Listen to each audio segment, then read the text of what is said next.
L'humain, aussi belle soit sa forme et aussi harmonieuse soit sa disposition, ne peut vivre sans âme.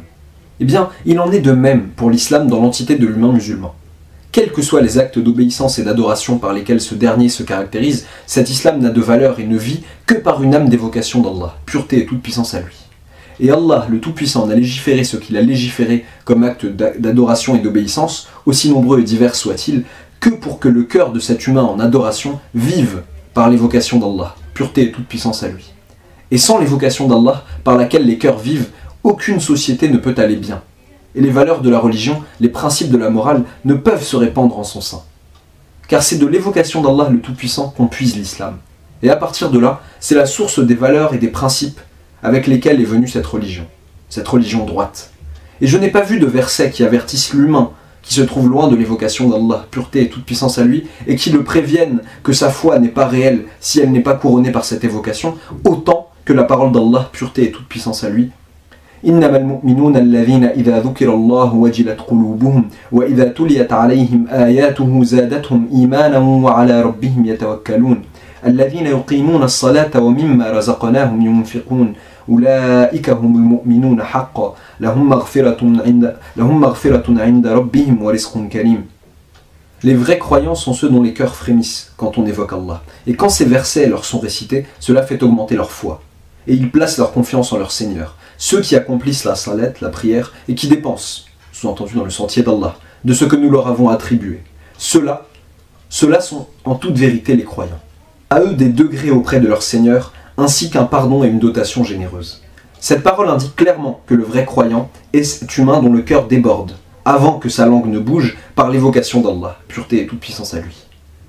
S'il voit les signes de cette évocation autour de lui, son cœur frémit, son âme tressaillit, et partant de là, il s'assujettit à l'autorité d'Allah, pureté et toute puissance à lui, et à ses ordres. Ceux-là sont les vrais croyants.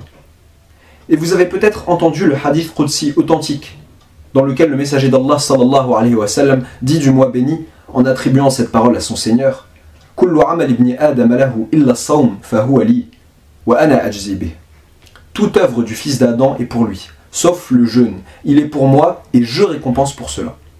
Voyons, qu'est-ce qui a donné au jeûne ce mérite qu'exprime ce noble hadith Qudsi? La raison, mes frères, c'est que le jeûne a une particularité qui ne se retrouve pas dans les autres actes d'adoration. Il se peut très bien que l'humain prie en étant distrait dans sa prière. Il se peut qu'il fasse le pèlerinage et qu'il accomplisse les rites du pèlerinage en ayant l'esprit occupé par son monde d'ici-bas. Et de même pour les actes d'obéissance dans leur diversité. Il se peut qu'il récite le Coran, l'esprit dirigé vers son monde d'ici-bas et ses envies. Quant au jeûneur qui a ressenti le sens du jeûne dans sa journée par la faim et la soif, les sensations de son jeûne le déplacent vers une oasis d'évocation d'Allah, pureté et toute puissance à lui. À chaque fois qu'il ressent la faim, il ressent qu'il est en état de jeûne. Et le sens de son jeûne, c'est de s'être privé de sa nourriture, de s'être privé de sa boisson, pour se rapprocher d'Allah, pureté et toute puissance à lui. Le sens, c'est qu'Allah le surveille, car s'il mange, Allah le Tout-Puissant le voit et change sa récompense en punition. Et s'il boit, Allah, pureté et toute puissance à lui, le voit.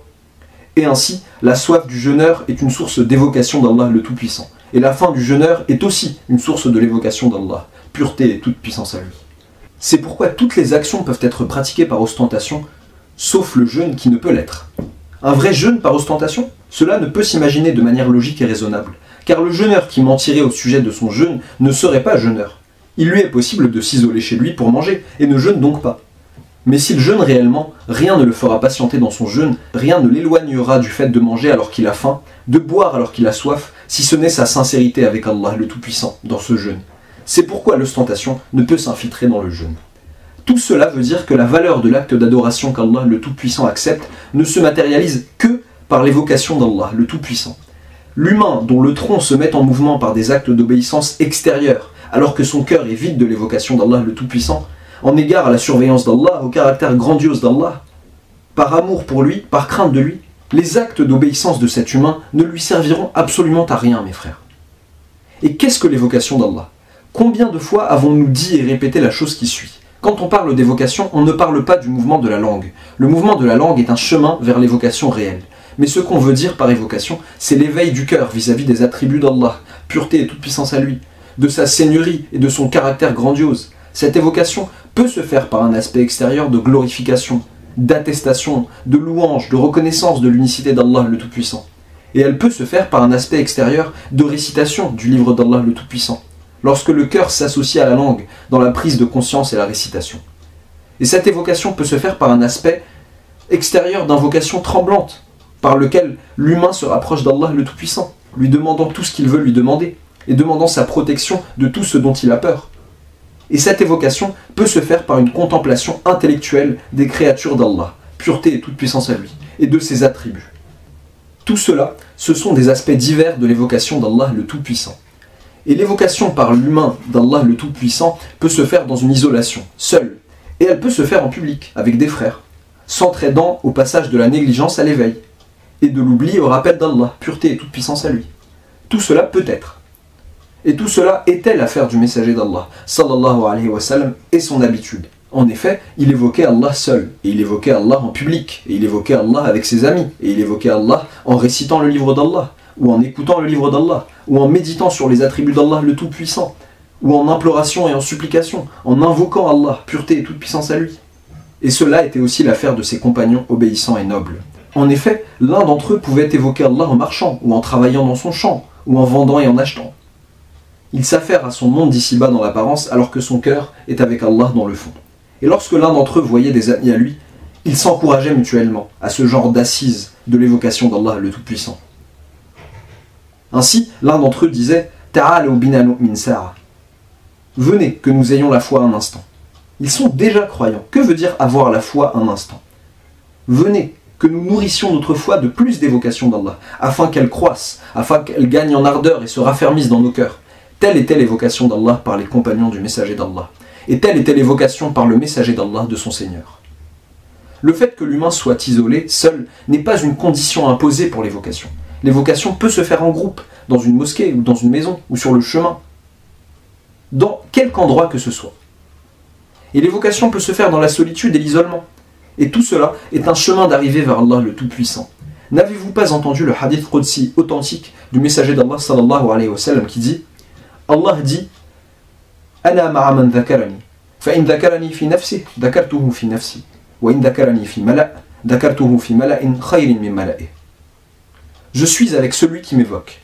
S'il m'évoque intérieurement, je l'évoque intérieurement. Et s'il m'évoque dans une assemblée, je l'évoque dans une assemblée meilleure que la sienne. Donc, tout cela est un rapprochement vis-à-vis d'Allah le Tout-Puissant. Lorsque l'homme évoque son Seigneur dans un cercle d'évocation avec des frères à lui, quelle bien bonne action, comme l'énonce ce hadith Qudsi que le messager d'Allah sallallahu alayhi wa sallam rapporte de son Seigneur. Mes frères, on ne peut espérer que l'homme devienne infaillible, exempt de péché. Car tout fils d'Adam est porté au péché, et chacun d'entre nous est porté aux méfaits et aux actes de désobéissance, mis à part les messagers et les prophètes. Mais le grand espoir réside dans le fait que nous multiplions l'évocation d'Allah le Tout-Puissant, dans nos allées et venues, dans nos isolements et en groupe. Et à ce moment-là, l'évocation allégera nos fardeaux de péché. Tel est l'espoir en Allah, pureté et toute puissance à lui. C'est l'évocation qui allège le poids de tes péchés. N'avez-vous pas entendu le hadith du messager d'Allah sallallahu alayhi wa sallam rapporté par At-Tirmidhi dans ses Sunan et par Al-Hakim dans son Mustadrak, par le biais de Abu Hurayra, qu'Allah l'agrée, et rapporté de même par At-Tabarani, par le biais de Abu Darda, avec une chaîne de transmission authentique, et avec même plus d'une chaîne. Hadith selon lequel le messager d'Allah sallallahu alayhi wa sallam a dit « Sabaqa al-mufarridun, al-mustahtarun bi dhikrillah.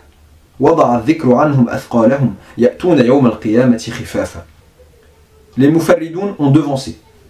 Et il, sallallahu alayhi wa sallam, a expliqué ce que voulait dire al-mufarridoun, par ce qui suit, al-mustahtaroun bi dhikrillah. Autrement dit, ceux qui multiplient énormément l'évocation d'Allah, le Tout-Puissant, de telle sorte que lorsque tu regardes l'un d'entre eux, tu as l'impression qu'il est pris par l'évocation d'Allah, pureté et toute puissance à lui. Suite du hadith. L'évocation les a déchargés de leur fardeau. Ils viendront légers au jour de la résurrection. Que leur a fait l'évocation? Elle les a déchargés de leur fardeau, et ce parce que l'humain ne sera jamais infaillible. Veux-tu être déchargé du poids de tes péchés? Multiplie l'évocation d'Allah, pureté et toute puissance à lui. C'est ainsi que dit l'élu, alayhi salatu wassalam. L'évocation les a déchargés de leur fardeau. Ils viendront légers au jour de la résurrection. Non pas parce qu'ils n'auraient commis aucun péché dans le monde d'ici-bas, mais parce qu'ils ont multiplié l'évocation d'Allah le Tout-Puissant. Mes frères, après cela, wallahi, je ne m'étonne pas de voir un homme débauché, car le débauché est sur le point d'être guidé par Allah le Tout-Puissant, en un jour proche, Et je ne m'étonne pas de voir un homme perdu, égaré, car l'égaré est sur le point d'être délivré par Allah le Tout-Puissant de son égarement et de sa perte. Mais je m'étonne de voir un homme qui a goûté à la foi, qui va vers les mosquées d'Allah le Tout-Puissant et ses maisons, et qui fuit les assises d'évocation d'Allah. Lorsqu'il voit les musulmans tendre les mains de l'imploration vers Allah pour l'invoquer, il fuit cela, comme s'il se trouvait devant un acte de désobéissance, un péché. Lorsqu'il entend les voix s'élever par l'évocation d'Allah le Tout-Puissant et l'endroit trembler par la reconnaissance de l'unicité d'Allah, par des la ilaha illallah, par des takbir et ainsi de suite, il prend ses chaussures et s'enfuit. Qu'est-ce que c'est que ça, mon frère?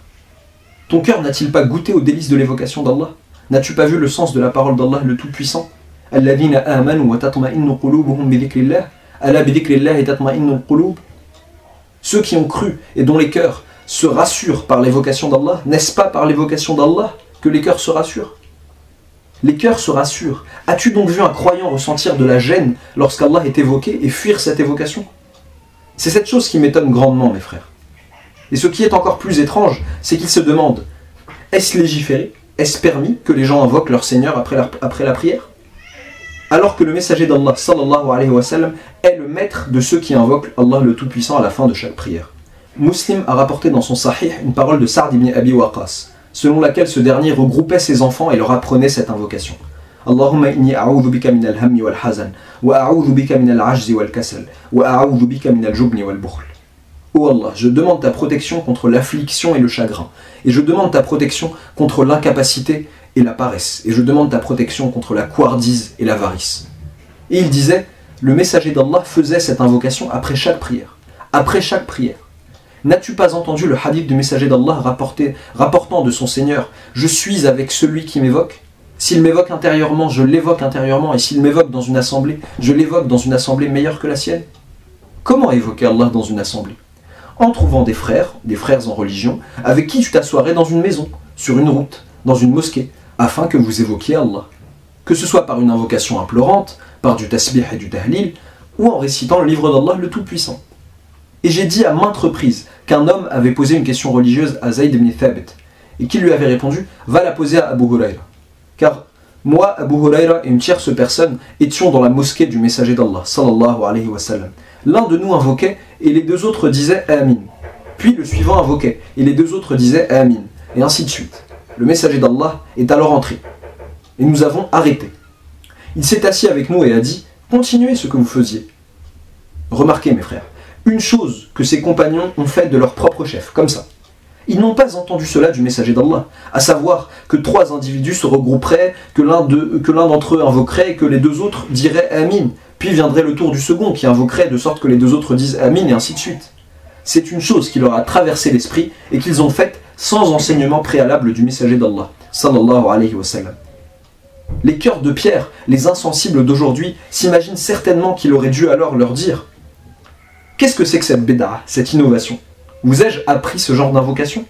Vous ai-je appris ce genre d'assises ?» Mais il, sallallahu alayhi wa sallam, pour qui je donnerai père et mère, il s'est assis avec eux et leur a dit « Continuez » alors que c'était le tour d'Abu Hurayra. Il invoqua alors en disant « Ô Allah, je te demande une science qui ne s'oublie pas » et continua son invocation. Et le messager d'Allah a dit « Amin » avec les autres.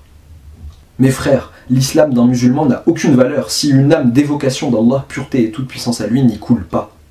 Et l'évocation d'Allah, pureté et toute puissance à lui, est une chose dont l'humain connaît le goût par son cœur et non par sa langue. C'est pourquoi je le redis, je ne m'étonne pas au sujet d'un homme débauché, car sa débauche est un voile élémentaire entre lui et Allah, sur le point d'être enlevé. De même l'égaré, de même le perdu. Mais je m'étonne au sujet d'un musulman qui se penche et se prosterne avec ses frères dans les maisons d'Allah le Tout-Puissant, qui a goûté à la venue vers Allah le Tout-Puissant, et qui fuit les assises de l'évocation d'Allah le Tout-Puissant. Et peut-être vous étonnez-vous de ce propos, peut-être pensez-vous qu'il y a là de l'exagération. Mais si je ne l'avais pas vu de mes propres yeux, je ne l'aurais pas dit, mes frères.